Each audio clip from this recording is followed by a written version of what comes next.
All right, I hope you can see my screen. So we're going to start with week 9, followed by weeks 10, 11, and 12. So that's the agenda for this session.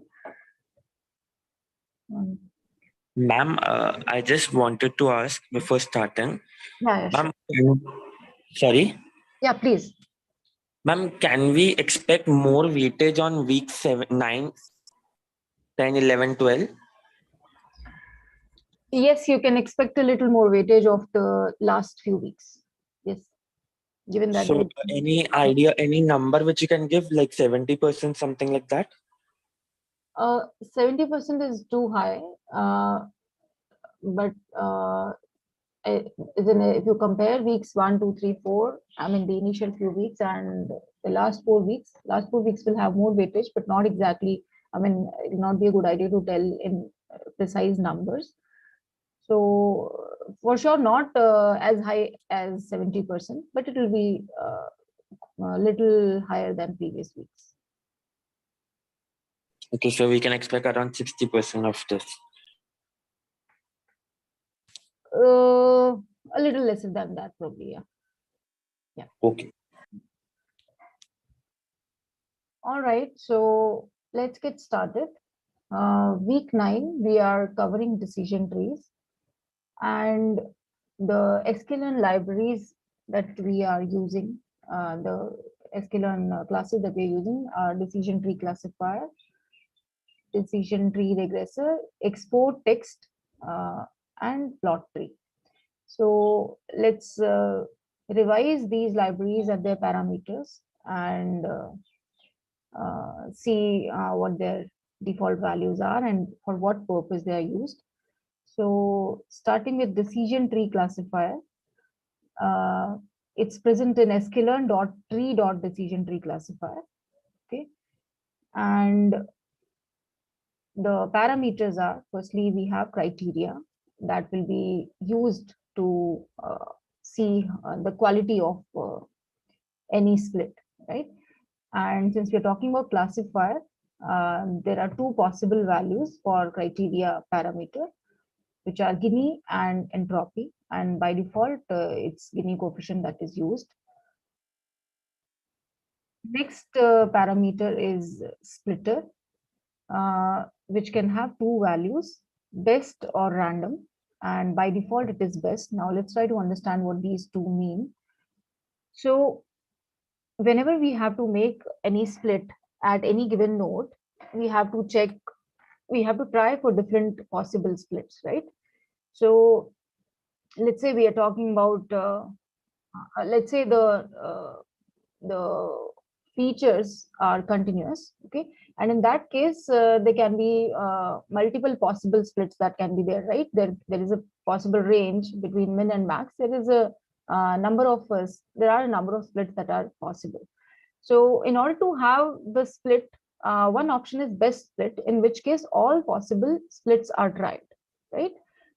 And that takes time for sure. I mean, obviously it will take time because it will check for all possible splits and it will see which one is the one that is producing the improvement, as in reduction in impurity, right? So best option tries for all possible splits. Whereas random, if you choose, it will randomly choose one split and it will go with that. So random is time saving, but then it's not the best. Best takes time, but it can overfit, right? So there's a trade-off here. So if the data set is huge, trying all possible splits will take a lot of time. So if your data set is huge, it might be a good idea to go with random. By default, it does check for all. So default is the best value. So I hope these two options are clear to you. Now it's a tree, so we need to mention how much depth should be there of that tree. By default, it doesn't, I mean, by default, there's no depth that is mentioned, which means it will keep splitting until it gets one node in each leaf. That's the maximum possible. Or if you have provided a value for min samples split, which is the other parameter, until you have these many samples in a node, it will go on and on. Okay, so it's a good idea to give a value for max depth. It's an integer. So max depth is to control for overfitting. So decision trees have some properties which make them stand out as compared to other classifiers or regressors also. Firstly, they are non-parametric, right? Because they don't assume anything about the data. Assume anything, by that I mean that like if you look at linear regression or let's say polynomial regression, they assume that data is linear or data is polynomial. So some assumption is made about the data. Whereas decision trees do not assume such things. They just go with whatever is provided to them, and they don't assume assume that data is following some sort of pattern. So that is not required given that the kind of structure that is there in decision trees. So that's why they are non-parametric.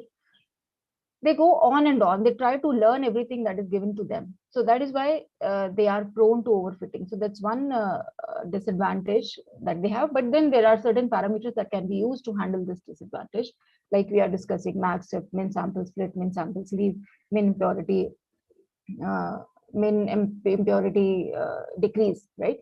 So so that way we can handle overfitting. Also, there is post pruning. So these ways are there. That's why it's not a good idea to go with the default values. And if you go with default values, you would have seen that the error that you get for training data is 0, right? Why that happens? Because it completely memorizes the given training data and it fits a huge tree on that, and hence the error is 0, bias is 0. But when new test data comes, then this error. Why? Because that data will be different, right? So there is a huge variance. So that's one thing that decision trees face. But one positive thing about decision trees is that they're interpretable, in the sense that they're explainable. You would have heard about explainable AI, right? So decision trees are something if you use them, you can explain why you achieved a particular output. As in, how is it that you received this kind of prediction using your model, right? You would have, like we will just discuss these export text. You would get these rules that decision tree is using to make a prediction. Similarly, plot tree is there. So you get these rules and you can show it, right? This is how I have achieved this result. So that interpretability is there with decision trees. All right, getting back, we were talking about how to handle overfitting. So we spoke about max depth, one parameter that helps in handling overfitting. Second parameter that helps is min sample split, which means minimum number of minimum number of samples that should be there in a node to be able to go ahead with splitting. By default, it is 2, which means even if there is a node has, let's say, 5 samples, it will split. If a node has 2 samples, it will split. One sample, obviously, it can't split. So minimum possible is 2, and that is the default. That is why it will go on and on. It's a good idea to give a value which is greater than 2, some value which is greater than 2 to this parameter min samples split. You can also give a float value. If you give a float value between 0 and 1, that will be multiplied with total number of samples, and that will be the number of samples to be considered for min samples. Okay. Another parameter is min samples leave. I hope the distinction between these two is clear. Min samples leave means the minimum number of samples that should be there in a leaf. Now let's say a node has 10 samples, okay, and then when you split, what is happening is in the left subtree there are 2 nodes, and in the right subtree there are 8 nodes, okay. But you have mentioned your min samples leaf to be, let's say, 3. Now since your left subtree is going to have two samples only, which is less than 3, this split will not take place. Okay, so that's what your min sample sleeve is. I hope this is clear. By default, it is 1, which means there's no restriction. Even if there is only even if there are 2 samples in a node and it splits into 1 and 1 in left and right subtree, it will go on. So good idea to give a higher value to this min sample sleeve. Again, you can give either int or float value to this parameter as well. Next parameter is max features. Okay, max features is in how many features should be considered in the decision tree. So int, so by default, you see the value is none, which means all the features will be considered, but you can always give a lesser value. So this actually will be useful when you will be talking about ensemble learning, bagging and boosting. Then, if you have a different value of max features, then you will get different trees. So this will be useful there. We'll talk about it. So for now, the default value is none, which means all the features will be considered for creating the tree. Int, you can give any number of features that you want to consider for the tree. Again, float you can give between 0 and 1, that will be multiplied with the number of features, and that will be considered. Auto and square root both give square root of number of features. So that is considered. And log 2 will give you log of the number of features. So this parameter also actually is helping in reducing overfitting, right? So, but not exactly, because you never know which features are actually better, which features are more predictable and which are less. So that is not being considered. It's random, completely random. Okay, since this randomization is involved, you have this random state parameter. So you see there are various places where randomization is being done. So that's why it's a good idea to give a value for random state, right? Where is randomization is coming in? When you are choosing number of features, right? And when you are doing this best or random, so again, randomization is happening. So random state is for that purpose. Max leaf nodes. This is another parameter for controlling overfitting. Max leaf nodes.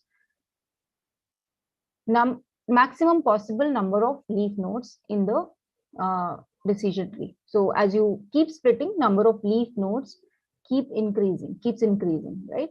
So if you give a number, that will be when those number of leaves are achieved, it will stop there. Okay, by default it is none. Another parameter is min impurity decrease. So whenever we split, there is some reduction in improvement in impurity that happens, right? And that value it considers whenever it is making a split. By default it is 0. So even if 0.0001 improvement is there, it will split, but you can give a threshold value. Class weight, this is there only in classification and not regression. Class weight is used when you have imbalanced data, where one class has more samples and another class has less number of samples in your data. In that case, you can give more weightage to the class in which you are more interested. By default, each class has same weight. You can pass a dictionary or a list, or you can pass balanced as the value of this parameter. In case of balanced, the weightage associated with a class will be inversely proportional to the number of samples that that class has. So if a class has lesser number of samples, it will have more weightage because it is inversely proportional. Ma'am, can you mention, Srinivasan here, can you mention if it is a list, right? There is even on the OPP, there is a question, right? First time we actually came across Classifier being used. So do we have to give the percentage for each feature? If you give a list or a dictionary? Dictionary, yeah. In case of dictionary, so let's say the classes are 0 and 1. So what you will give is dictionary, and that is curly brackets will start, and 0 colon the weight that you want to assign to 0th class, comma 1 colon the weight that you want to assign to the class 1, and that's all. So for each class you will mention the weight that you want to assign, and it's not You have to do it for necessary. each class, right? You can't leave some classes blank. Yeah, you should give for each class. Yes. Actually, some parameters in sklearn are such that if you leave the last one, whatever remains is taken by that last one. But here, as I told you, the sum is not necessarily 1. So it won't know for last class how much weight should be assigned. So it is required that explicitly you assign weight for each class. Yeah, the OPP was asking for 0.1 and 2. So obviously the sum was nowhere near 1. Yeah, exactly. Yeah. So for each class, you have to mention. Okay. All right. Yeah. We spoke about different parameters that help in stopping the growth of the tree. Another option for handling overfitting is pruning, which is so this is one parameter that is helpful there, CCP underscore alpha, which is for cost complexity pruning. So what this does is it will grow the tree completely. It will grow a full tree, and then it will work in a bottom-up fashion. No, sorry, top-down fashion, right? Top-down fashion. It will grow it completely, and then it will keep pruning. So more the value of the CCP alpha, more pruning will take place. By default, it is 0, which means no pruning will take place. If you want to get into the details of this parameter, there is entire detail available. There's a complete research paper which you can look at. But for now, this will be sufficient to know that more the value of alpha, more leaves will be pruned, and hence the tree size will reduce, and hence overfitting will reduce. Okay. One more thing that you can keep in mind regarding this parameter is the model split. The model splits a node further into its child node only when the overall impurity of the model is improved by a value greater than this alpha, else it stops. So like we spoke about min impurity decrease in a bottom-up fashion, we saw whether the impurity is going to improve or not. This is in opposite way, right? You have grown the tree, you know how much impurity reduction is happening. If the impurity reduction is more than this value, then only it will go, otherwise it will stop. Okay, so that's one thing that you can keep in mind to understand this parameter. Okay, so these I have a doubt. Yes. In case of feature values which are continuous, like you mentioned earlier, but it's a classification problem, is each value treated as categorical or something? Sorry, features are categorical, is it? No, features are continuous. Okay. And it is a classification problem. So for the purpose of this decision tree by sklearn, will it treat each of the features as each value of a feature as categorical? Otherwise, like entropy computation will not be. No problem there. So feature is continuous, but the target is categorical, right? No problem there. So yeah. At each feature, the only difference that will come in is in case of continuous feature, it will try for all possible splits. Getting back to this parameter splitter, right? So if it is a continuous feature, it will have some min and max range, right? Between this min and max, there'll be various values that can be tried, right? So if it is random, it will take one random value out of that, correct? But if it is best, it will try for all possible values in this range, and we'll see whichever is the best in terms of reducing the impurity. So that is the only difference that will come in if the features are continuous and the target is categorical.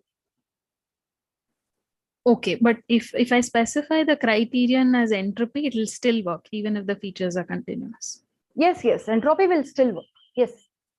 Oh, okay. Yeah, I mean, Fine, that won't make thanks. any difference because even if it is entropy, no problem. You're just making a split, and based on that split, you're getting some left and right subtree, correct?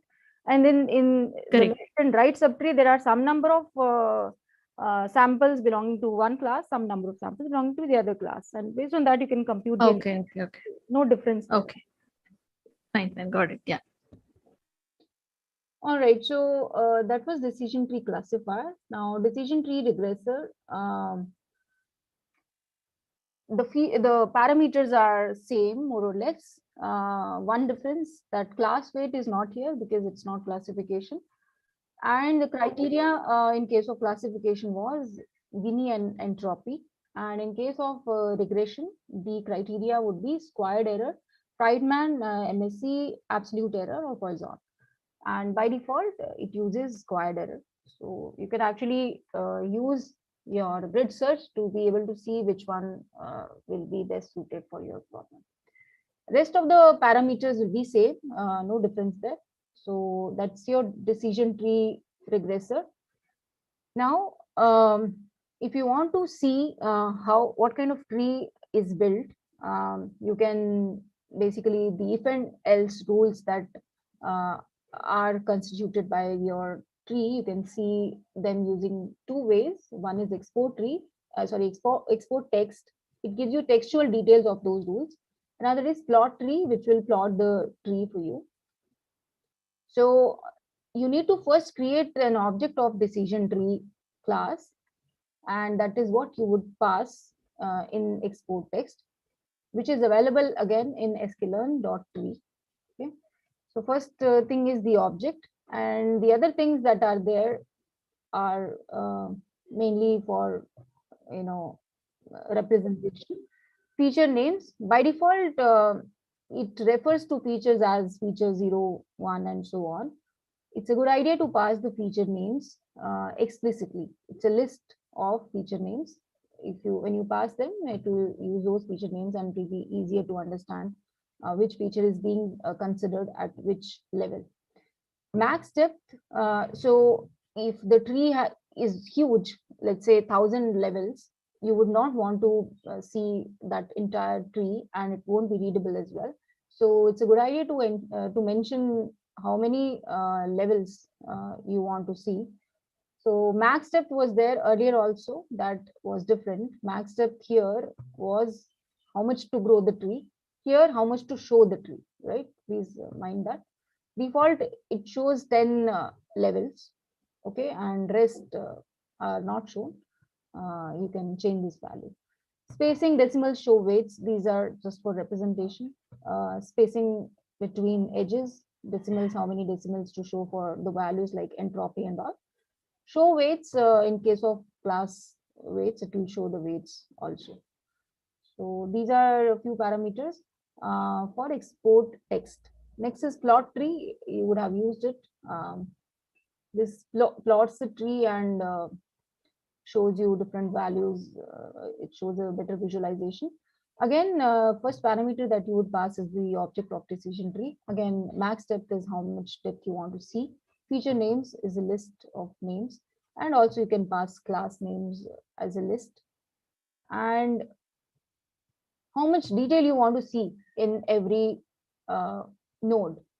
So there are some details like how much entropy is there in every node, how many samples are falling, how many samples pertaining to each class are falling in each node.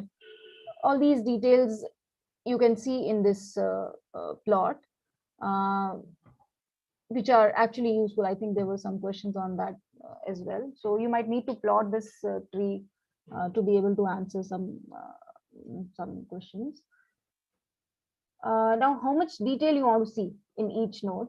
All means all the details will be shown, which is default, but sometimes that clutters things up. So you can reduce them by using root.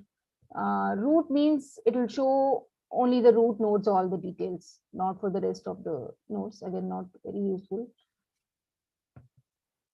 None means not to show these details, right? So you can experiment and see which one suits you, your which visualization suits you. Filled, this is just for coloring or not. And so filled means this is also sometimes useful. It will fill the color pertaining to the target class in different nodes. If you would have seen, you can experiment that. So if green pertains to class 0, then if green is predicted mostly by one node, that node will be colored green, the other node will be colored blue. So you can quickly make out which class is being predicted by this particular node. Impurity, how much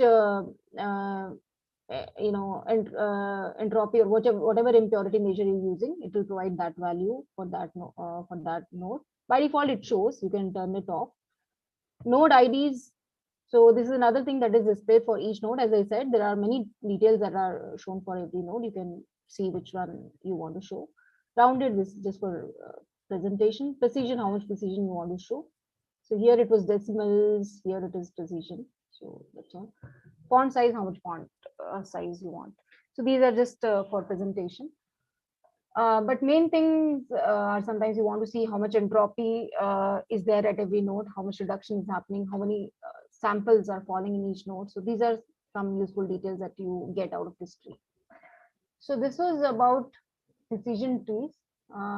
If you have any doubts, you may please ask, or we can move on to the next week's revision, which contains ensemble methods, tagging, boosting. Ma'am, I had a few doubts. Yeah.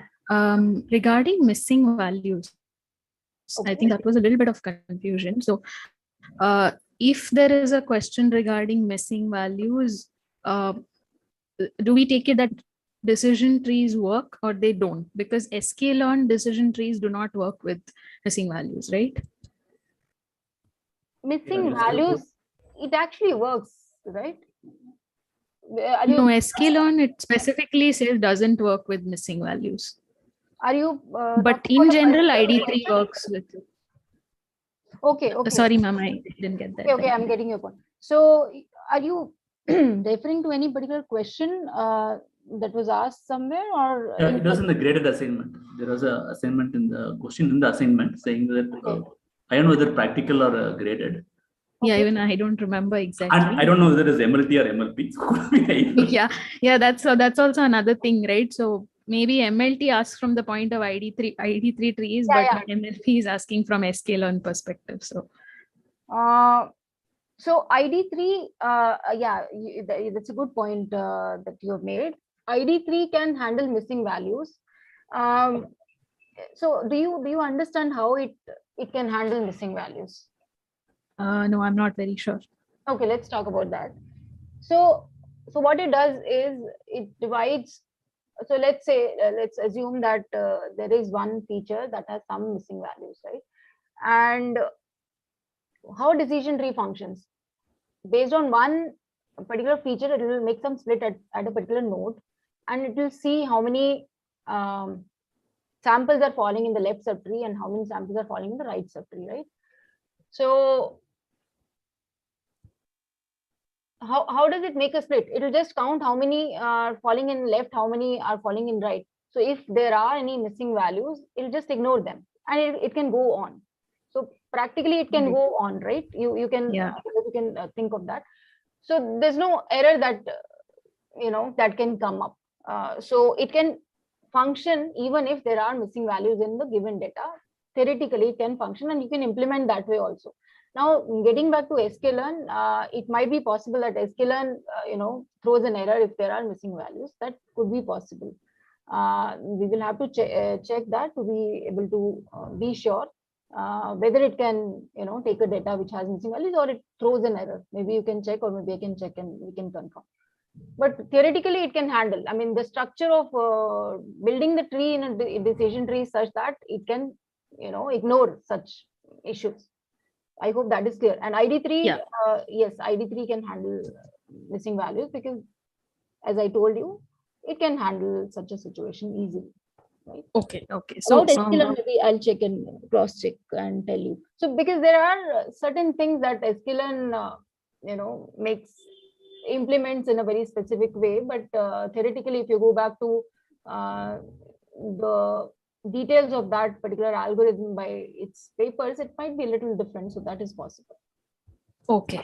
So for the purpose of the exam, like if the question is with reference to ID3 in general, then the answer is yes.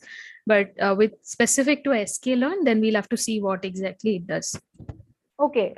If there is such a question in exam and nothing else is mentioned in terms of ID3 or sklearn, I would say the question is ambiguous. Okay. And in such a question, the detail should be mentioned. Okay. I would say, yeah. Okay. Fine. The next thing I just wanted to confirm was ID3 in case of continuous features do allow choosing choosing features again, right? Like repeatedly choosing the same feature. ID3 continuous features, yes, completely. Okay. Yes, it does. I think I showed an example somewhere, not recalling, but it is required. It was there in the slide also. Yeah, I just wanted to confirm somewhere in one of the slides it was there. It considers continuous features again and again. Yes, to be able to see if there is some improvement. It's not a good idea to split at only one point and not seeing other points, because it might be possible that later at a point, if you consider that feature again and you split at some other point, you might get an improvement. So that's very much possible, and it does consider that. Okay. Next couple of questions. I'm not sure if it's relevant. If not, we can skip it. One is, do decision trees, first of all, if there is a test set which has a value which is outside the range which was in my training set, then decision trees will cause problems. So are you talking about continuous features or categorical features? Continuous may be a little difficult to explain in that context. Let's take categorical features itself. I have a set of features, say 1, 2, 3, 4 in the training set, but I have 5 in value as 5 in the test set. So will it still work? Okay. In case of, I'll start with continuous. In case of continuous, it should be hand label. You know why? Because there would be a range. Greater than this, do this. Less than this, do this, right? Yeah. So there it will be fine, right, to go ahead. But if you're talking about categorical features which have only a few specific values, labels, it should give you an error, because it will see a value for a feature which it did not see in the training set. Right. Okay. Yes. Okay. And the last one is, can decision trees be used for clustering? Can decision trees be used for clustering? So what happens in clustering? You don't have labels, right? In decision trees require labels, right? Yeah. So what you're trying to say is, you have some data which doesn't have labels and you want to use decision trees on them. No, you can't use them, because you need labels to be able to make splits. How would you make splits? Okay, I just came across it somewhere, so I was just curious. So. No, it's a good question if you're thinking about it, no problem. So think about it. What does clustering do? Clustering only finds patterns in the given data, right?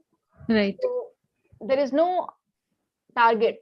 We don't have any details of the target. So we just see the patterns and we'll assign one target to one cluster, we'll assign another target to another cluster, and that's what we do. Okay. In decision trees, you need a target to be able to make a split. So if you have a data which doesn't have targets, you won't be able to make splits, which means you won't be able to use decision trees. On the other hand, if you have some data, I mean, vice versa, if you talk about, think one step ahead.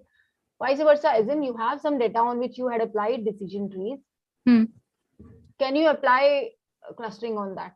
Yes, you can do that. We can, yeah. Right? You ignore the targets, and whatever data remains, you apply clustering. In fact, you can also check whether the kind of clusters that you generated, are they pertaining to the targets that you had. You can do that sort of comparison and see, right? Yeah. Okay, ma'am. Thanks. Okay.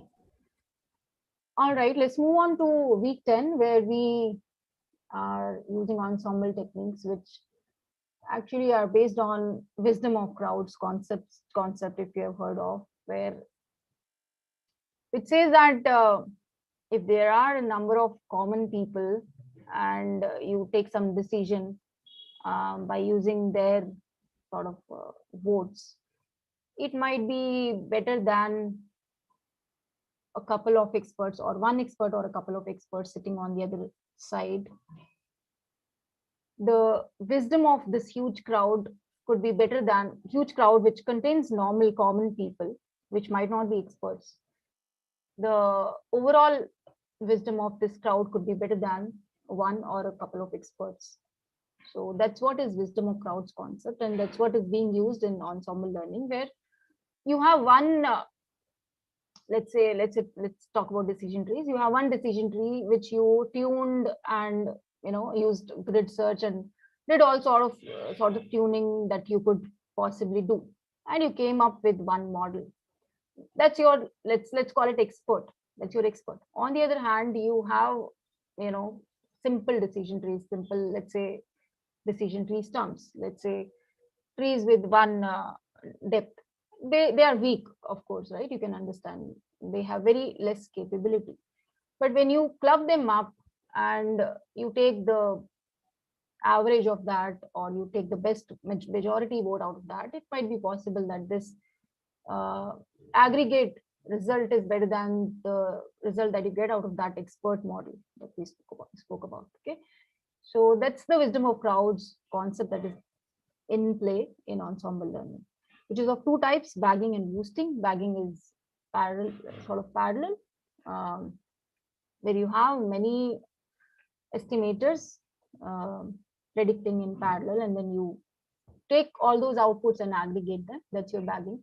And boosting is sequential, where you start with one estimator and then you see where it went wrong, and then you take another estimator on whatever went wrong in the previous step, and then learn from those errors, okay, and train your model on those errors, and so on. It goes on in a sequential fashion.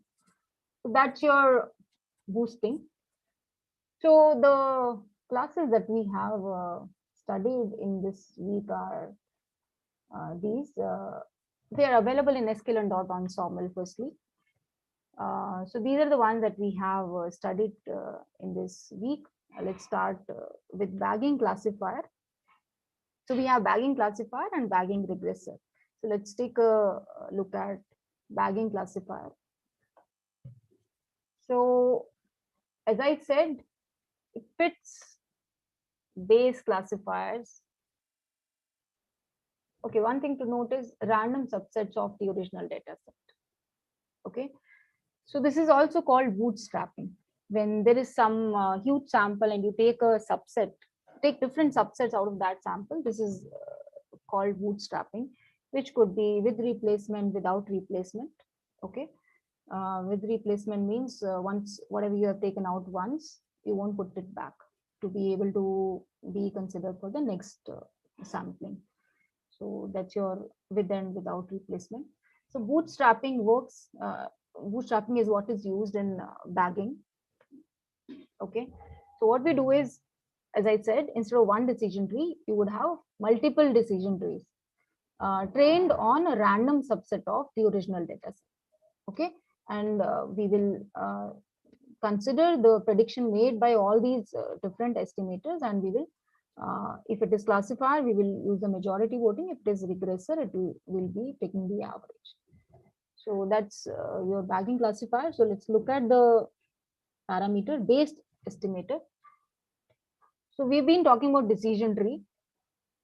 By default, the base estimator is decision tree, but bagging classifier is a general classifier. You can give any other classifier as the base estimator as well. For example, you can give k nearest neighbor. You can give logistic regression, okay, as the base estimator. By default, it is decision tree classifier. How many base estimators should be used is given by n estimators. By default, 10 estimators are used. You can change its value. Max samples. How many samples should be used for each of the base estimator? By default, all the samples from the original data set are fed to each estimator, okay, but you can reduce its value, okay. You can have each estimator trained on lesser smaller fraction of the entire data set. Max samples. By default, it is with replacement. Okay, by default, it is with replacement. There is another parameter that is connected to it, which is bootstrap. By default, it is true, and true means the samples are drawn with replacement. Okay. Similar to the sampling of the samples, right? Similar to the sampling of the data points, you can do the sampling of features also. For that, you have max features as your parameter, where you can mention that a subset of the features should be fed to different estimators. By default, it is 1, which means all features are fed to each estimator, but you can reduce its value. When you mention max features to be less than 1, it is done without replacement by default, and you can change that value if you want. For that, there is another parameter, bootstrap features. So please mind that there are two parameters, bootstrap and bootstrap features. Bootstrap is connected to samples. Bootstrap features is connected to features. Okay. So bootstrap features is by default false, which means without replacement, with replacement is false. Okay. You can make it true if you want. So these are the default values. Now, okay. You see. One question, sorry. Yes. So that way, when we say random subset of the original data set, it yes. could mean both in terms of samples as well as features. When we say random subset of the original data set, it should mean only the subset of the samples. If you want to say features, that you have to explicitly state. So what I'm saying is, when you say random subset of the original data set, we mean that subset of the samples. Okay. Okay, but even for samples, the default is 1, which means all samples are chosen for each regressor, each class, each model. Yes. By default, yes, all samples will be fed to each estimator. Yes. Is done. Okay. So, all right. One thing I would want you to note. Okay, I'll tell you in a while. So these are the parameters for bagging classifier. Now let's move on to random forest classifier, which is a special case of bagging classifier. How is it a special case? Random forest forces the estimators to choose a subset of samples. Here it was an option in bag. So bagging is a generalized. Bagging classifier is a general class. Random forest is a specific class. Random forest forces the estimators to choose only a subset of its available features. Okay, so that's the difference between the two. Another difference that you should keep in mind when it comes to sklearn implementation. Random forest classifier in sklearn uses only decision trees. Okay, so you see there is no parameter like base estimator in random forest classifier. Why? Because base estimator is always decision tree classifier in random forest classifier. When you go back to bagging classifier, you can mention any base estimate. Okay. Another thing is, in random forest classifier, since it assumes that the base estimator is a decision tree classifier, there are parameters which pertain to decision tree classifier itself. For example, getting back, you would recall criteria, max depth, min sample split, min sample sleeve, min impurity decrease. All these parameters are pertaining to the decision tree, which is the base estimator in random forest classifier. And number of estimators, max, samples, bootstrap. These are the parameters pertaining to the bagging, the ensemble part of random forest classifier. Okay. All right. Now we will quickly go over them. Number of estimators by default is 100. It was 10 in bagging classifier. Here it is 100, which is the number of trees. Okay. Criteria, since it is tree, criteria would be Guinea or entropy. By default, again, it is Guinea. Max depth, we talked about it, how much depth for each tree. Min sample split, you know about it, right? Minimum number of samples to be able to make a split. Minimum number of samples that should be in a leaf after you make a split. Minimum impurity decrease, we talked about it. Getting back to, so that they all were decision tree parameters. Now, bootstrap, max samples, we also spoke about it just now in bagging bagging classifier. Max samples, how many samples should be considered for each decision tree, right? Int or float, float between 0 and 1. Now, max samples has a parameter connected to it, which is bootstrap, like before, which is by default true, which means with replacement will take place. One thing that you can notice, there is no bootstrap features. Why? Because it forces, there's no max features, right? Max features, bootstrap features, which were there in bagging classifier. They are not here. Why? Because this is not an option in random forest classifier. It forces a subset of features. Okay, so I hope that is clear. That was your random forest classifier. Okay, sorry. Yeah, please. You mentioned one particular thing. You said sklearn implements random forest only with decision tree. Does it mean the research paper gives the possibility that random forest could do other estimators also? Because you mentioned that twice that sklearn implements it that if way. you, okay. So if you talk about in principle, you can use this approach, right? In principle, you can use any estimator where you force a subset of features for each estimator. In principle, you can do that. So I can actually implement that, right? Now, getting back to what the research paper actually mentions.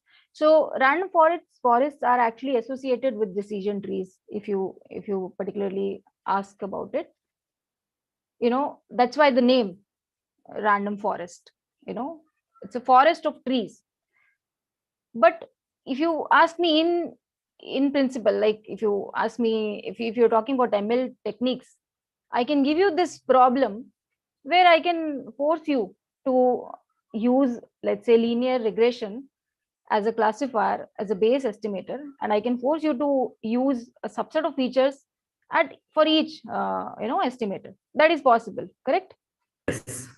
So if you talk about in principle, that is possible. If you talk about the paper, since they named it random forest, I'm pretty sure they would have mentioned decision tree there. Okay. Now there is one reason for that. It is possible to have it is very easy to have weak learners in decision trees. Have trees of depth 1 or very low depth. They are very weak learners. So that concept is very easy to implement in case of trees. So when you want weak learners, it's you generally do go for decision trees. So yeah, So random forests are associated with decision trees, but in principle, you can do it with other estimators as well. And then one more question. Yeah. So you mentioned, so I seem to understand that random forest would mean both the subset of samples and subset of features. Subset of samples is your choice again. You see here. Okay. Yeah. Okay. Ma'am, so on that question, if max features is set to a float 1, I can still train random forest also with all features, right? Max features is not an option in random forest. That's what I emphasized. There's no max features in random forest. Okay. You want me to cross check? We can cross Yeah, check. I just saw it in regressor. That's why.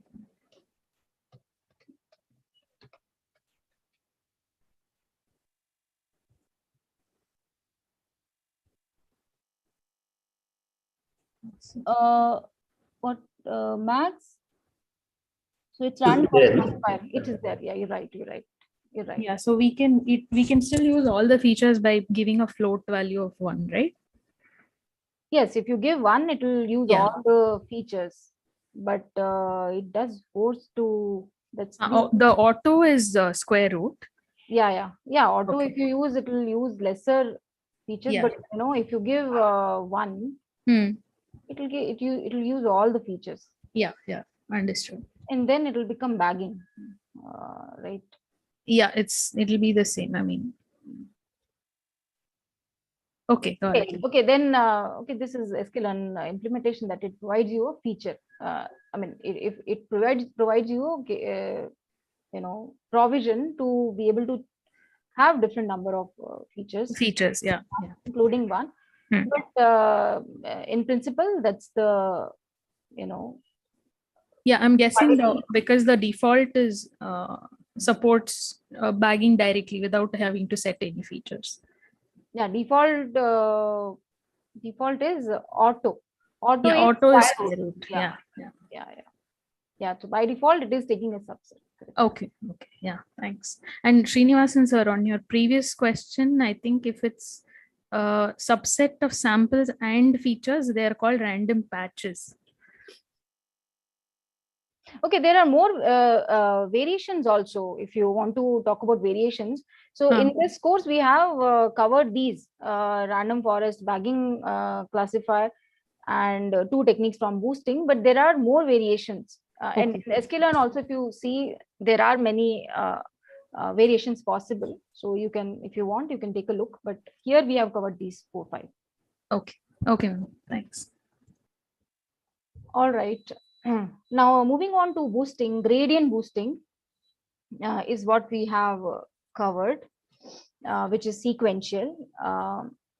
So in boosting, in ADA boost and gradient boosting, so what is the difference? In ADA boost, what you do is you will train one weak learner, weak estimator on your data, and you would see which samples are incorrectly classified, and then you would increase the weight of these classifiers, and that is what you will feed to the next estimator. So that's what keeps going on. That's what happens in ADA boost classifier. Getting back to gradient boosting classifier, what happens is it will take the errors that were made by the previous estimator, and the next estimator will be trained on the errors only. So I hope the difference is clear between ADA boost and gradient boost. So it tries to improve on its predecessor by reducing the errors. How it does that? Instead of fitting a predictor on the data at each iteration, it fits a new predictor to the residual errors made by the previous predictor. Okay, so that's what happens. That's how it is sequential.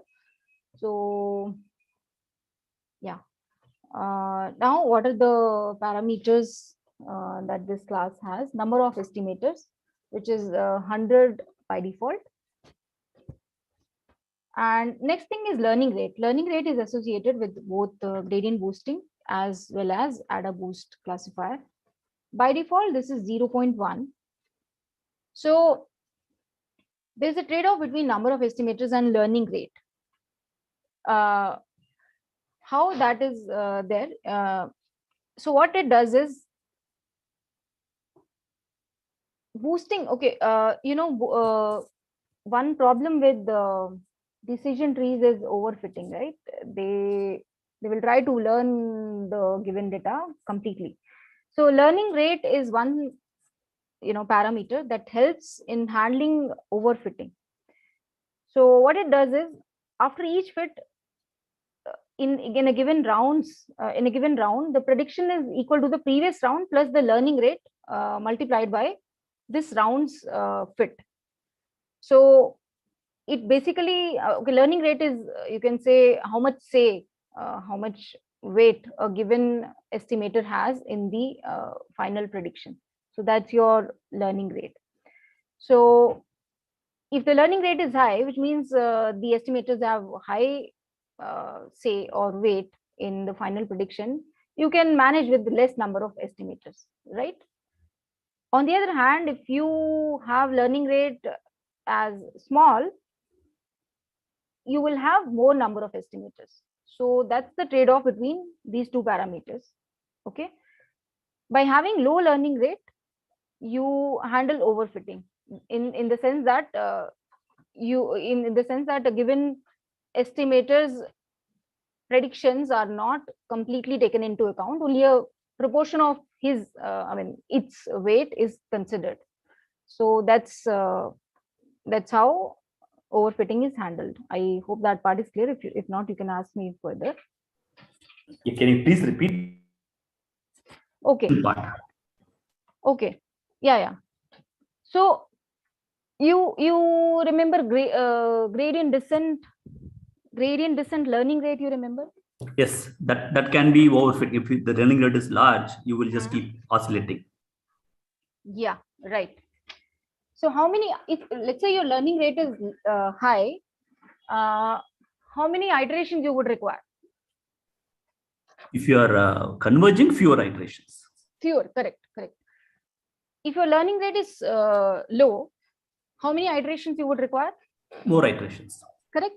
Yeah. So that's the sort of analogy that you can also use here. Okay.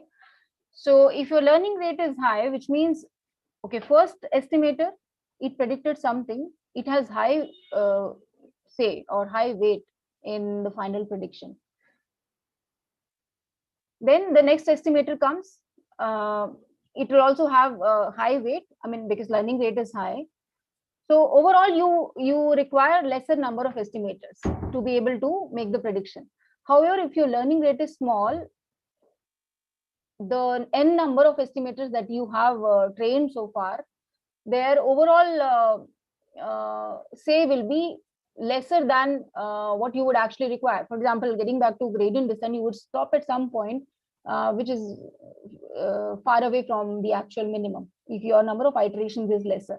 But if you increase the number of iterations, you might reach the minima because your learning rate is small, right? Is that analogy clear to you? Sure.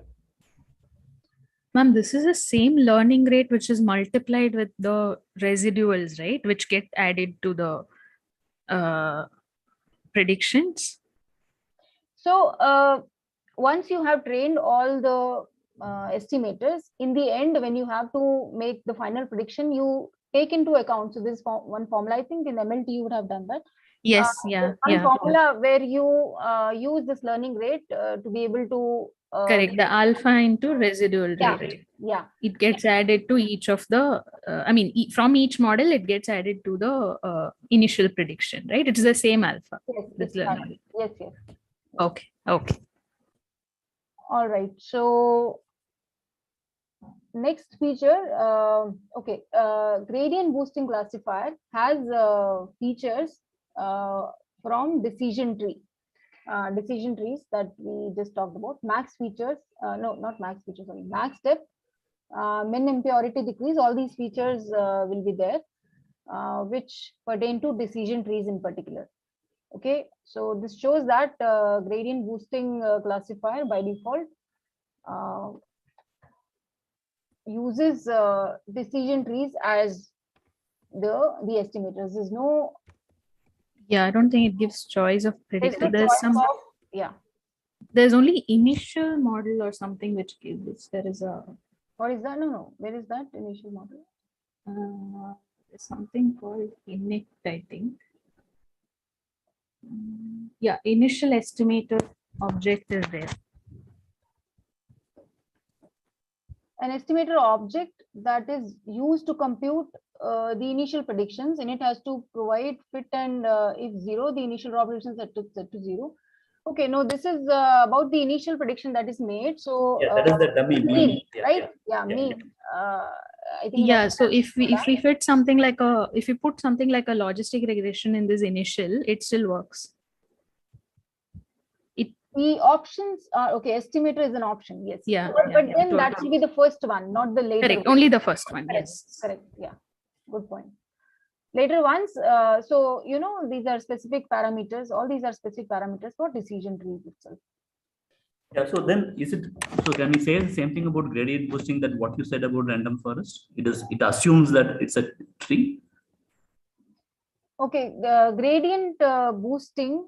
Yeah, here sklearn, since it is providing these parameters pertaining to decision trees itself, it takes only decision trees. But if you talk about in principle thing, you can you can use any estimator for that matter, right? You the only thing is sequentially it is learning from the previous estimators. I mean, it's taking into consideration the residuals that can happen in any estimator, right? In principle, you can go ahead with any estimator. I mean, if you have to implement by yourself, right? It's a technique which can be applied. And I should have asked this earlier also. Unlike other cases, there was no proof given that this actually works. So I hope you don't have to worry about that part. By any chance, did you take a look at the paper? Because they should have provided the proof. No, the paper in the course we didn't. We assumed that this works. Yeah. In the course, yes, we MLP. I don't think we gave any proof for that. Yes. But in now previous weeks, we had given proof, right? Why does this work? Why does learning rate work? Why does regularization work? All proofs were given. But this we just seem to assume. So we can, for the exam, we can just assume that it works, right? We don't have to prove it. We don't have to exam for sure you can assume, but if you want to get in details, of course you can go and see. I mean, you can do that.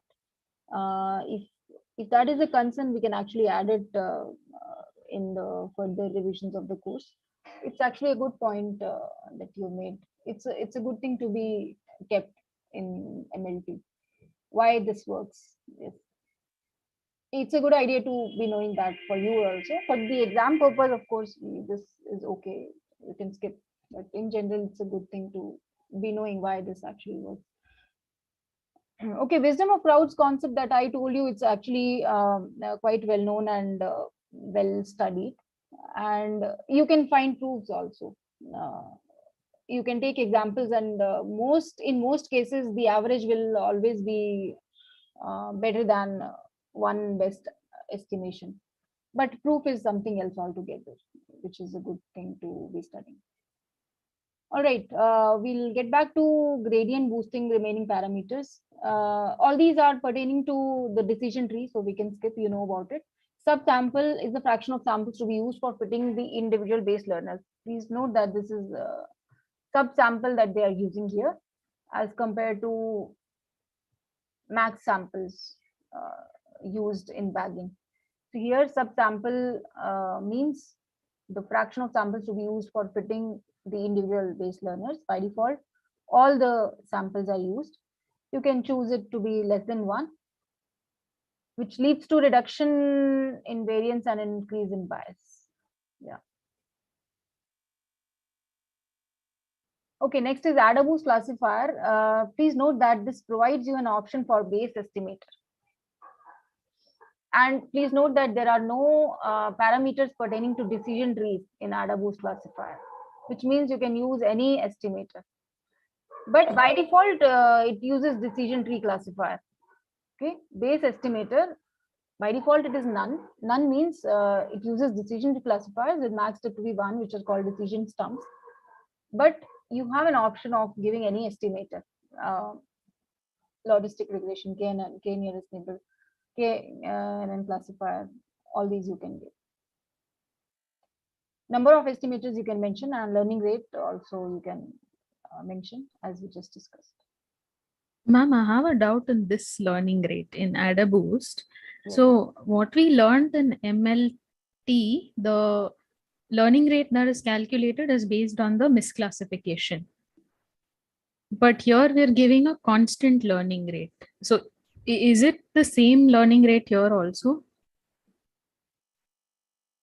In MLT, you're saying learning rate is The- no, there is a fixed parameter there, lambda or what? I mean, I have to check. It's that. called alpha only, but it's calculated using that formula 1 minus total error by total error. There's no fixed parameter that is fed in there. No. Because it is for resampling, right? So based on the misclassification of each model, the weight is decided for the next sampling. Okay, I recall. In AdaBoost also, in the end, you assume you have done all the training and you have in the end you aggregate all these models output, right? You do that. In MLT, I remember it is there. In Colab also, in the end you aggregate the prediction made by all individual estimators. Okay. So this is where the learning rate is used. okay, but how do we like okay?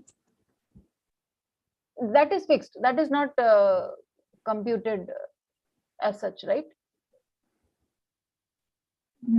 Okay. I can So do is it open in front of you? I mean, I'll have to open and see. I'll just open it 1 minute. I'll have to confirm, but what I remember is in the end you do It should be there.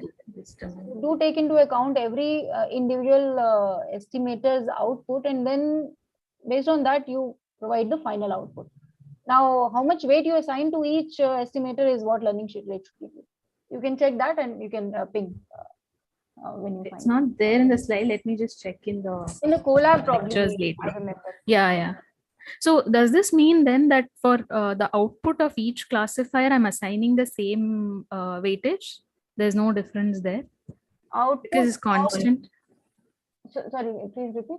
I meant like, are we saying that each model carries the same weightage because it's a constant learning rate?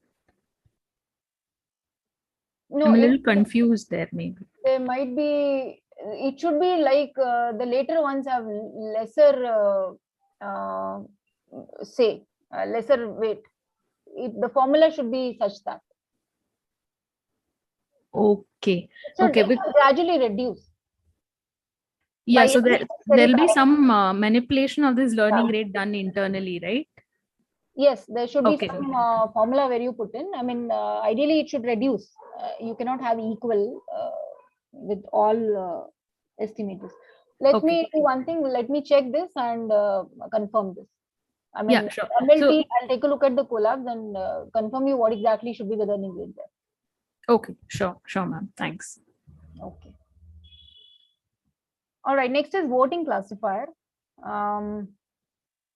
Now, this is another interesting one. Why? Because you can have heterogeneous individual estimators here, which means, you know, in all these so far, you had to have all same types of individual estimators. For example, in random forest, all would be decision trees. Even in bagging classifier, which is the most generalized one, you do mention the base estimator, which is 1, and all copies will be of this kind of base estimator.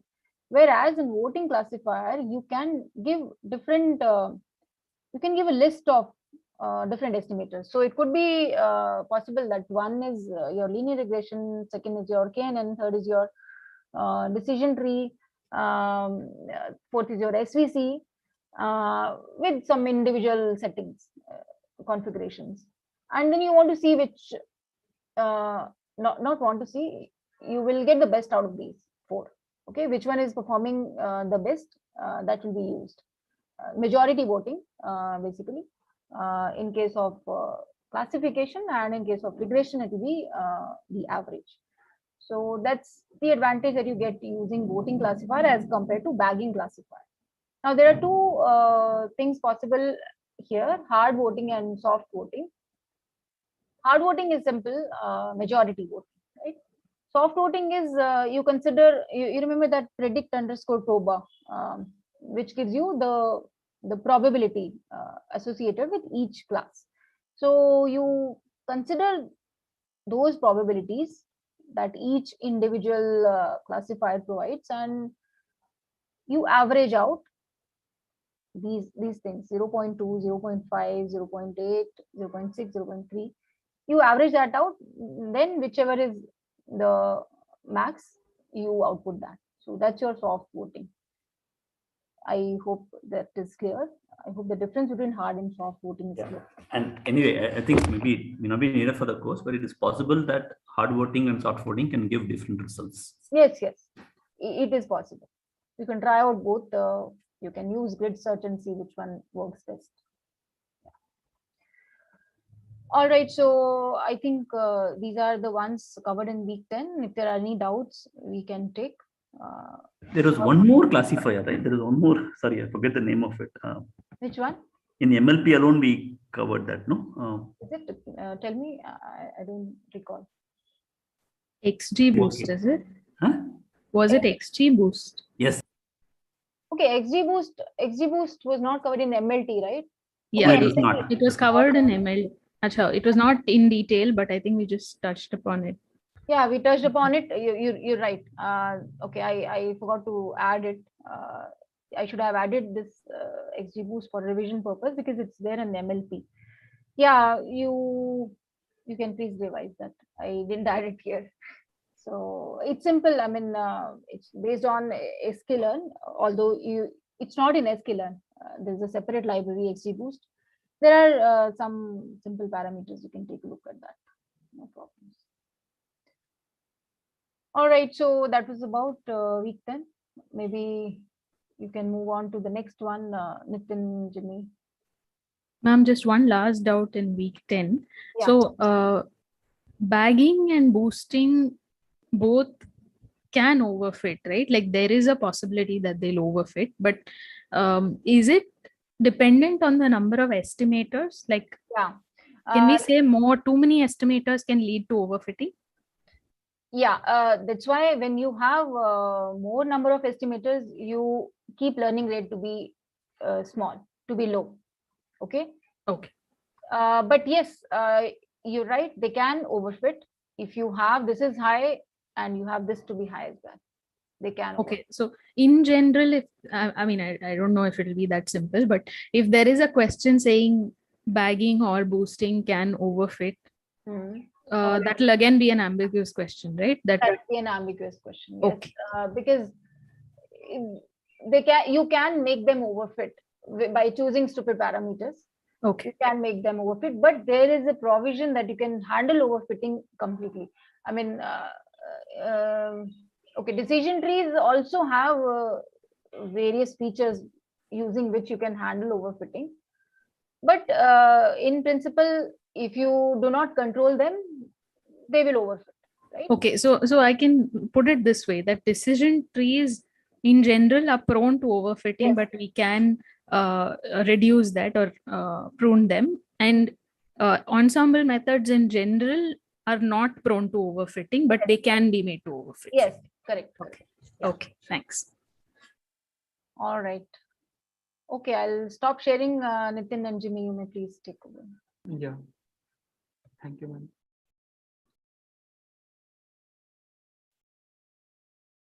So whether my screen is visible? Can someone confirm? Yeah, it's coming. Yeah, it is. Yeah. Yeah, thanks. So in week 11, there are comparatively lesser content to cover. So in week 11, we talked about unsupervised learning. So these are the topics like we discussed two methods, two algorithm, unsupervised algorithms like K-means algorithm and HEC. Okay. So basically, clustering is a technique where we just try to find the similarity of groups of in data. Okay. So the basic difference in clustering and classification is that in classification we had label data set for training. Okay, but here we don't have that label. Okay, so that's why you would have seen in the questions also like practice and graded questions. So like we just removed that label part from like the classification questions, and we trained that using this clustering algorithm. So as I think Anamika ma'am also talked like, yeah, clustering algorithm can help you to understand the cluster, like different clusters. Okay, so let's talk about the first algorithm, the K-means clustering. So basically, it's a partition clustering algorithm. What it does is like we provide the number optimum number. We provide the number of K values, means how many cluster we have to give. Then it just clusters the data into that number of clusters. Okay, so to do that, how it works is like there are the following steps which it follows to cluster that data. First, what it does is like it takes the k number of data points and it considers it as the initial centroids, and then based on that it assigns each data point to the closest centroid. Okay, and then it computes that centroid using the current cluster membership, and this process repeats.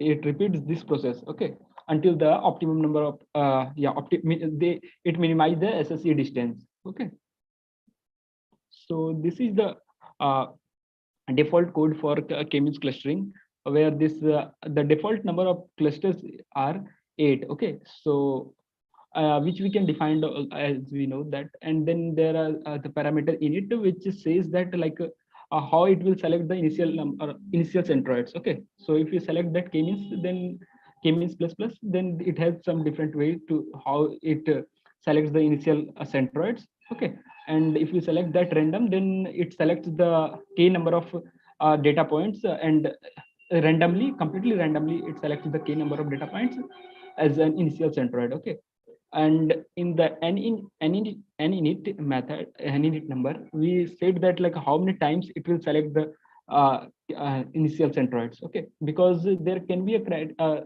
case where it converges at a local optimum point. Okay, so to avoid that, we run this algorithm like multiple times. I mean, the multiple times it's select the initial centroid point. Okay, so that we can set using this ninit method. Okay, and then we have the maximum iteration. So here we can select the how many number of maximum number of iteration K-means algorithm will run.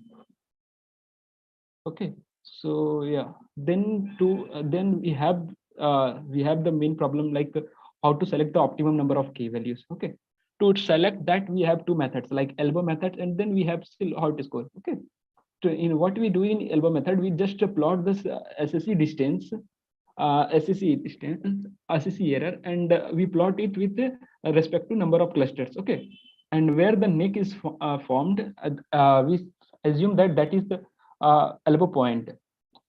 Okay, and we think it as a, like this is the optimum number of k which we have to take to make the optimum number of clusters.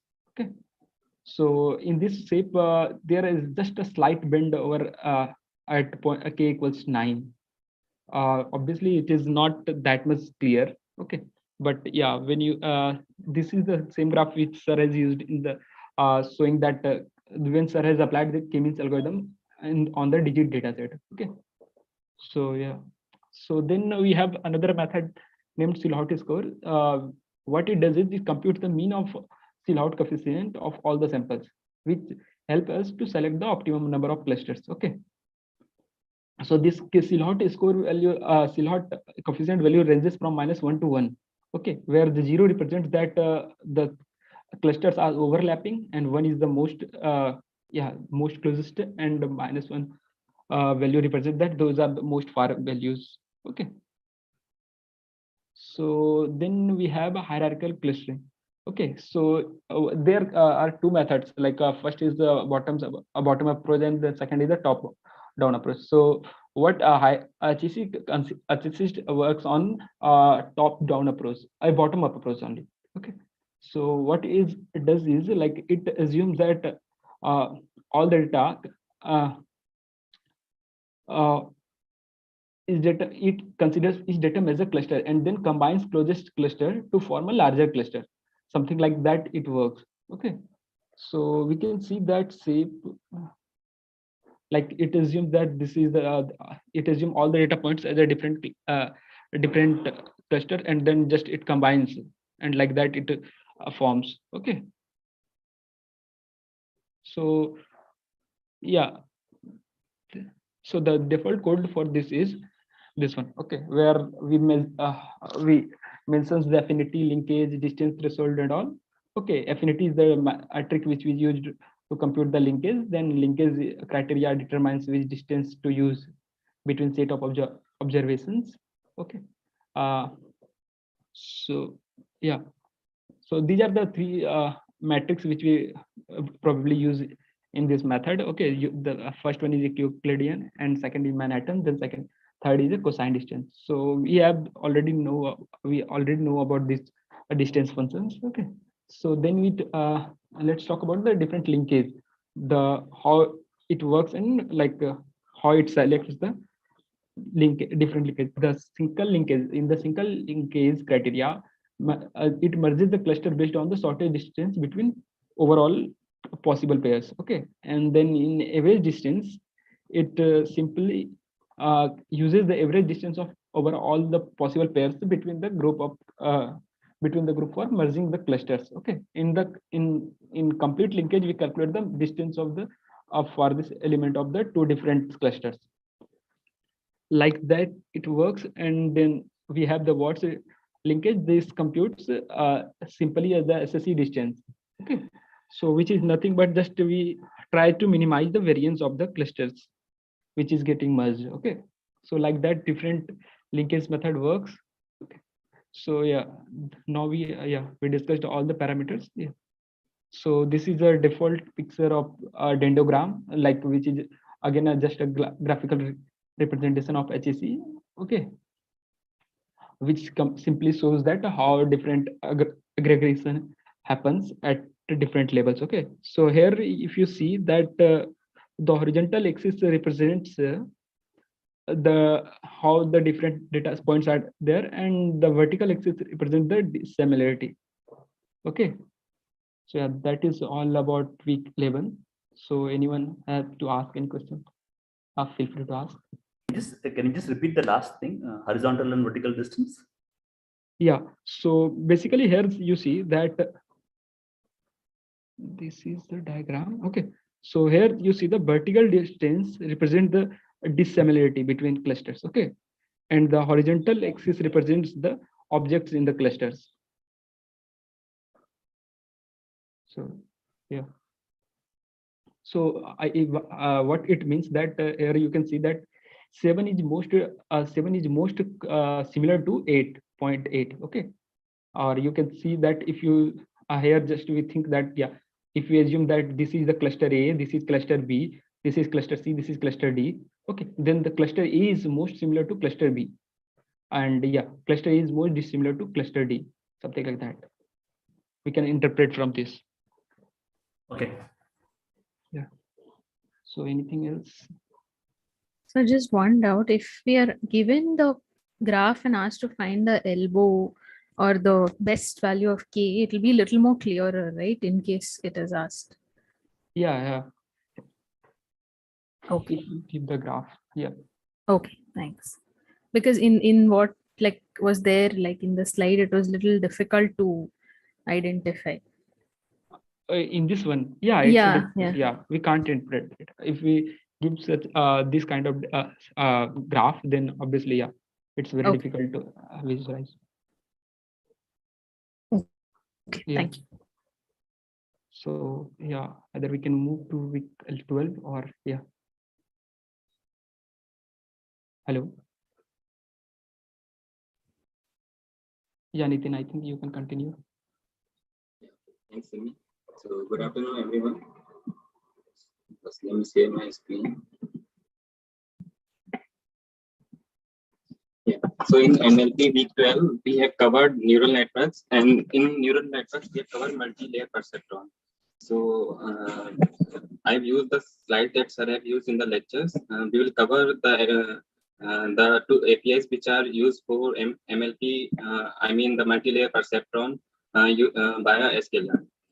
So remember, in neural network, they are nothing but the connections of different neurons. And by what I mean by neurons are nothing but perceptrons. In the case of multi-layer perceptron, they are connected to each other. And remember, multi-layer perceptron is a feed-forward algorithm where in each layer, the input is the output of the previous layer. So what's happening here? So output of a layer feed as an input to the next layer. So it's moving in the forward direction. That's why it is called feed forward network. And the sklearn provide two APIs for that.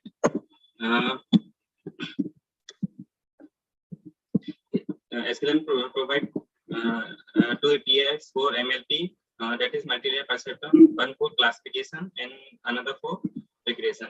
So remember, in each layer, neurons are nothing but perceptrons. And perceptron, what does perceptron do? It takes the weighted sum of the inputs and then operates upon a nonlinear activation function. In the case of nonlinear activation function, right? So in the case of classification, we have the APIs called MLP classifier for classification, and for regression we have the API MLP regression in the sklearn. And these are the only two APIs which are present in the sklearn for the neural network algorithm. So first we will see the MLP classifier API, and then we will go to the MLP regression. So remember, in MLP classifier, the output layer has the activation function as the softmax function, right? And MLP classifier supports both multi-class classification and multi-level classification problem. In the case of multi-class classification problem, the number of neurons in the output layer will be the same as number of classes. If it is the binary classification problem, there will be only one neuron at the output layer, and the loss function that MLP classifier uses is the log loss, that is cross entropy loss function, right? So this is the loss function for MLP classifier, and in the case of MLP regression, the loss function is the loss function is sum of squared error, and the output activation function for the output layer is the identity in the case of MLP regressor. Okay, so again, MLP regressor also supports multi-output regression problem. This is about data. Data has the same number of samples and number of features, and the label has the same number of samples. And if it is the multi-level problem, each and every row here will be a vector.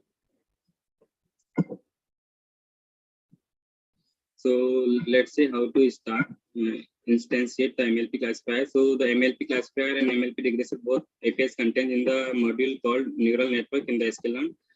We can start an object MLP classifier here, and we can call the fit method on this as usual we do on the training data set, X-train and by-train. Once the classifier is trained on the model, we can make the predictions using on the different data set called X-test data set. There are two methods to predict. One is predict, second is predict prova. So what predict prova do? It gives you the probabilities for different classes for a particular examples. Let's say for one example, there are k classes, so it gives you the probabilities that that particular example will belong to that class. And if for a particular example, the probability is maximum for the ith class, then the predict will give the predictions of that example to in the ith class, right? So we have two examples in the case of classification problem. For prediction, one is predict, second is predict underscore prova. Right. So here is an example. So predict for a particular example, the predict is given in the n-dimensional array. So you can see The first example belongs to the class 1, second belongs to class 0. Predict proba gives the probabilities. So you can see the first, the probability that the example will belong to class 0 with this probability, and belongs to the second class, maybe the first class belongs with this probabilities. And as I told you before, the MLP classifier supports only the cross entropy loss function.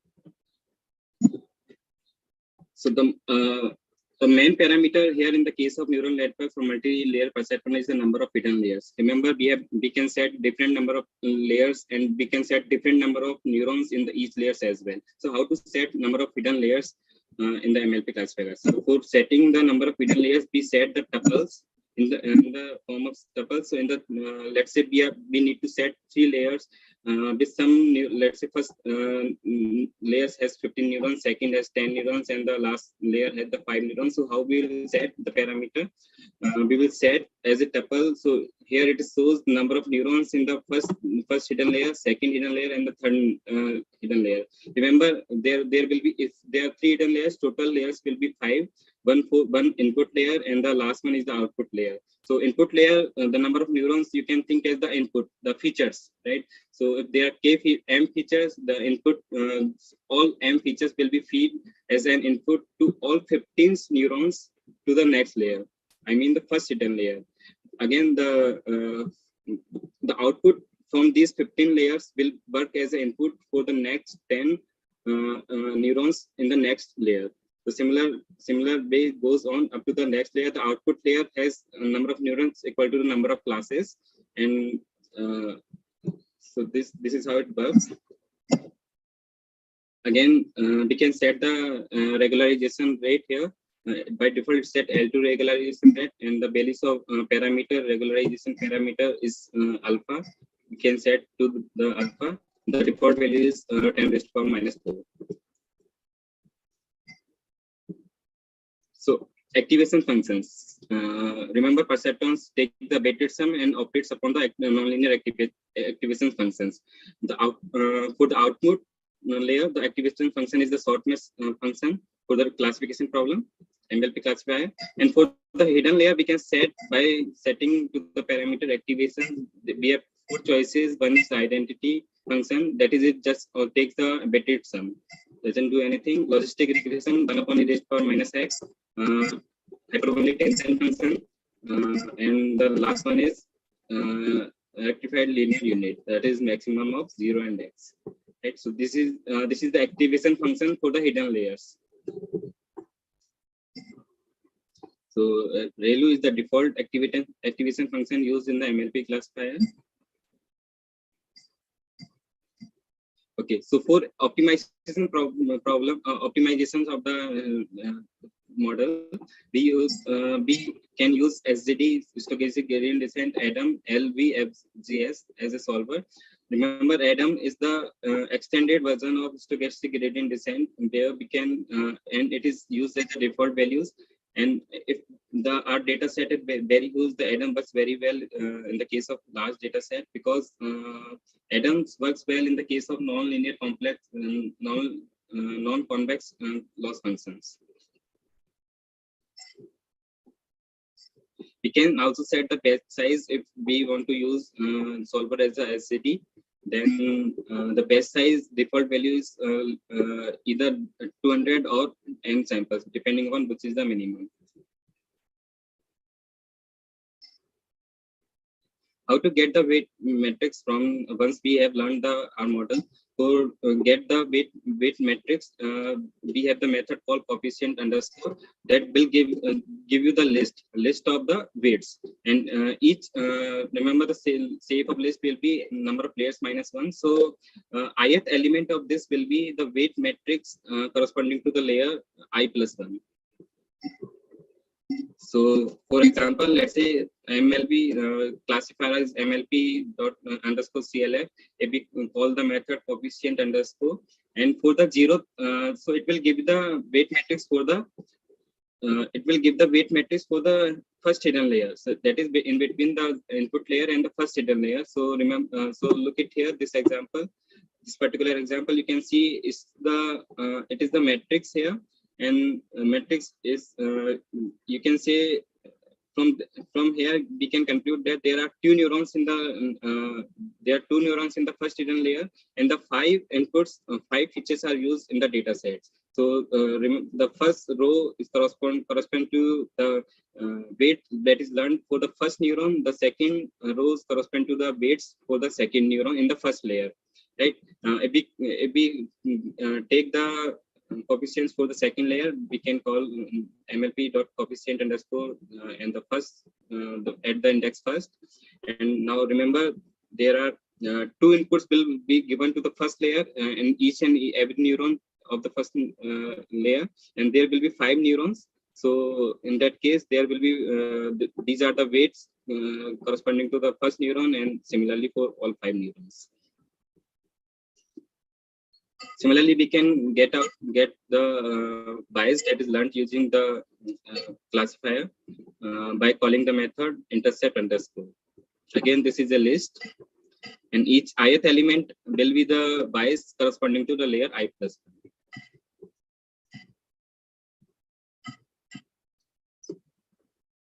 So let's see some other parameters. One, we have seen the number of hidden layers and the solver. We can also set the learning rate here. It can be constant, inverse scaling, adaptive as well. And in the case of adaptive, we can set the tolerance by using tol, and the default learning rate is a constant here. And the initial learning rate you can set by setting the parameter learning underscore rate underscore init. The default value is 0.001. Power T, which is used in the inverse scaling function, its default value is 0.5. Number of maximum iterations that is used by the classifier is by default it is 500. You can set to the parameter max underscore iteration.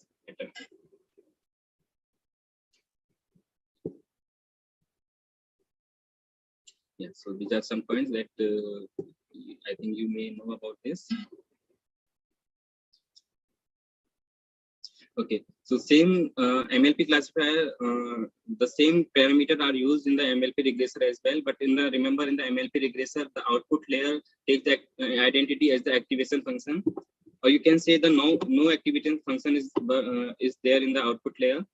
And the loss function which is used in the MLP regressor problem is the spare error as the loss function. In the case of classifier, remember it was the log loss, and that is binary and cross entropy function.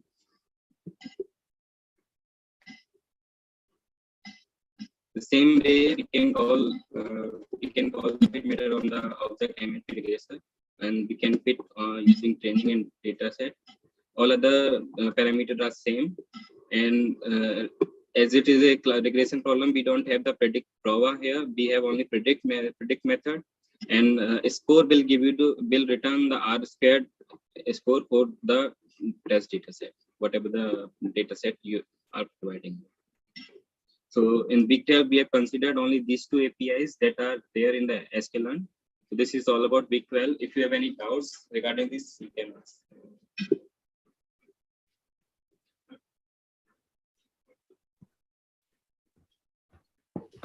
Sir, I had one question. There's a attribute called loss curve, right? Which I think gives the losses for each iteration. Okay. So in this, suppose we are using mini batch, then it will give the loss for every batch, right? In every iteration. I'm not sure about it. I have to check it. Anamika, can you comment on this?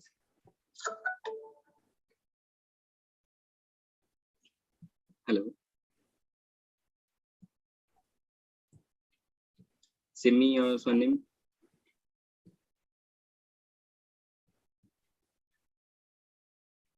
Am I audible? Yes, you're audible. So I'm not sure about this. I have to check it. Okay.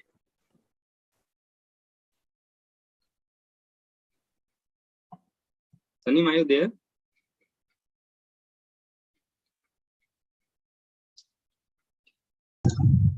Yes, sir.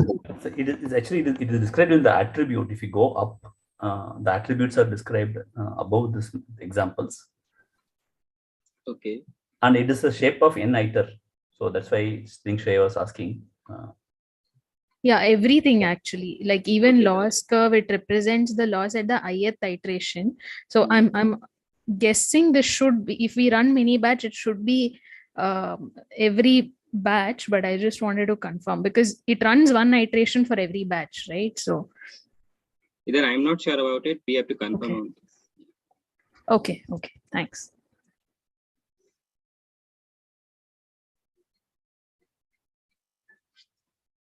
So any other doubts?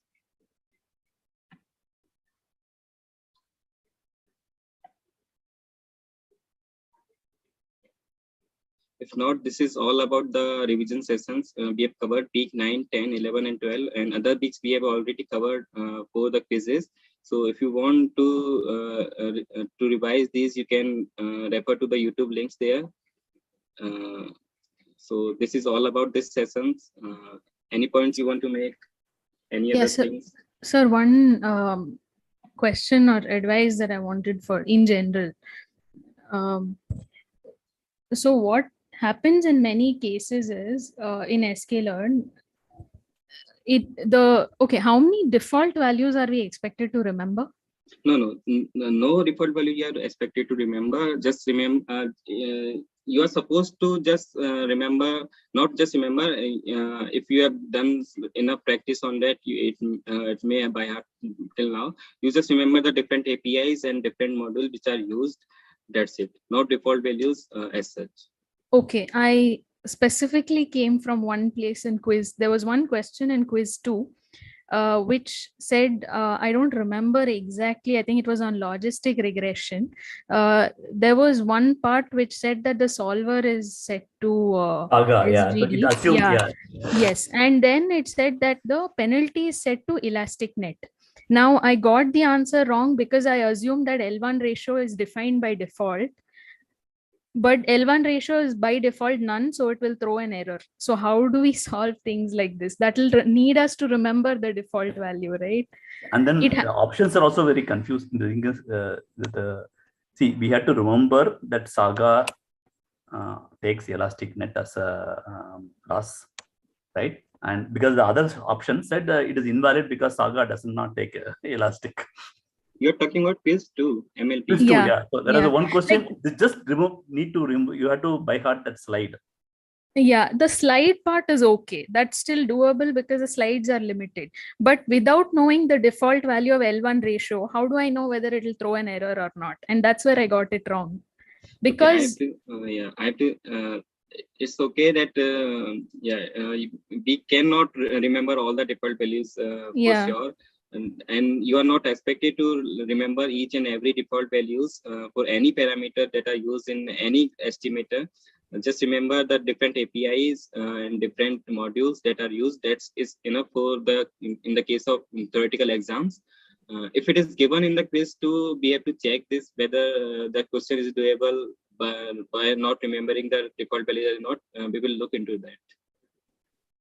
Yeah, it has to, the other thing is okay, so maybe if the penalty is in elastic net, then logically L1 ratio would not have been there, right? But that's not true. In many cases, default values for parameters are there even though the solver is something else. I remember the questions. We have said we didn't give the L1 ratio and L2 ratio, right? We said the elastic net and we have asked whether that estimator will throw an error or not. Correct. Yeah. And I got it wrong because I remembered that SGD regressor has L1 ratio default as 0.15 and logistic regression doesn't have the same default. So it's very confusing to remember the default of all of them. I mean, I understand it's just one question, but still. We'll consult about this, yeah, for sure. Okay, but like generally we don't need to remember the default values of obviously these, you need not remember each and every value. Okay, thank you.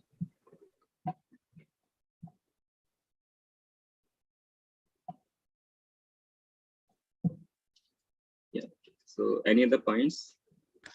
Sir, any suggestion you would like to give for Vivas, and what will be the format of Viva?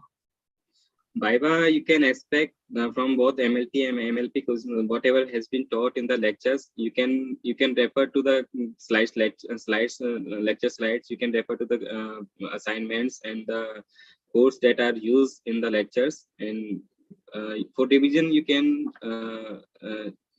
refer to the graded assignment, practice assignment, and whatever assignment you have. Yeah, that will be enough. If you have gone through all the lectures, then that will be enough for the Viva.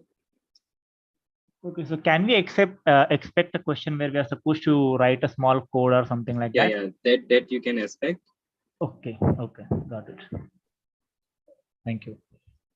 Sorry, a code and run it in the portal. Not in the portal. You can use your collab. You are supposed to share your screen there, where you can code.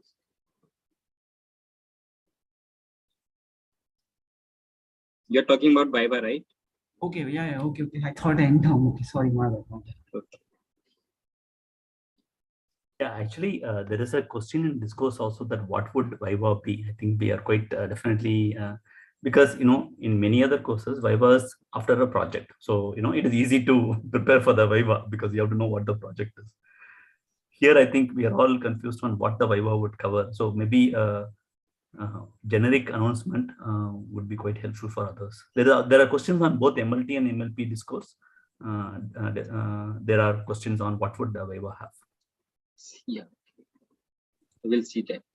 Yeah, also maybe it'll help if we know whether, like, should we know just the methods and how to apply them, or should we be able to compare also, like given a data set, will we be asked which is better to apply in that scenario? For MLT side, definitely we can ask some theoretical questions. For MLP side, there can be case where we can ask just to code for a given data set, and we can ask some properties of an estimator, how to set different parameters like that. That questions that we have asked for the activity assignments and graded assignments. Same kind of questions you can expect in the Viva. Okay. Thank you.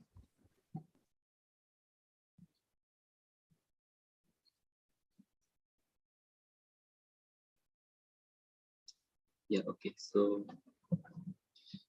any other things that we need to discuss?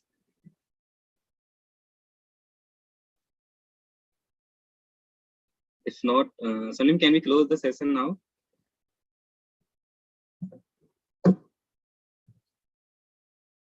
Hello. Yeah, if there's no doubt, no other points. There's one request is that, for the week 11, there are also people who are asked that there are no slides. And understand because week 11 was pretty much on the demo, but you had created a set of slides. Can these be posted? Because I think we always request that, right? I know you have to work through the support team to get that done, but if you can post this, Anamika's ma'am's slides, the Jimmy's slides that Jimmy used. Yeah, collab file. I mean, that is just basically thing, and then as well as these things, right? So they will be useful. Okay. But again, for week 11, because week 11 there are no other slides, that will be a good revision. Those slides are nice.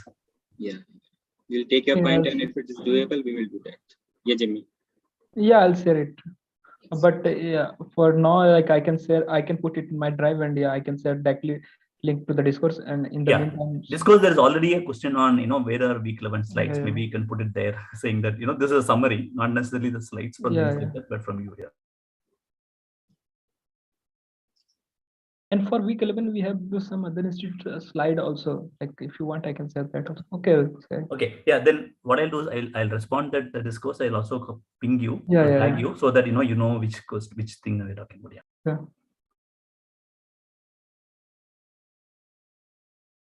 And last time, Srinivasan sir, you have asked some questions about the scaling of different features, right? Units of different features. If you have remembered that. Yes. Yeah. So it is not required to bring all the different features into the same unit. That feature scaling will take care of that. Yeah. Later also, and another thing that was mentioned also, that because we are comparing the train and test, right? So whatever differences will be there in the test data also, that way it will work out. Yes. Thank you.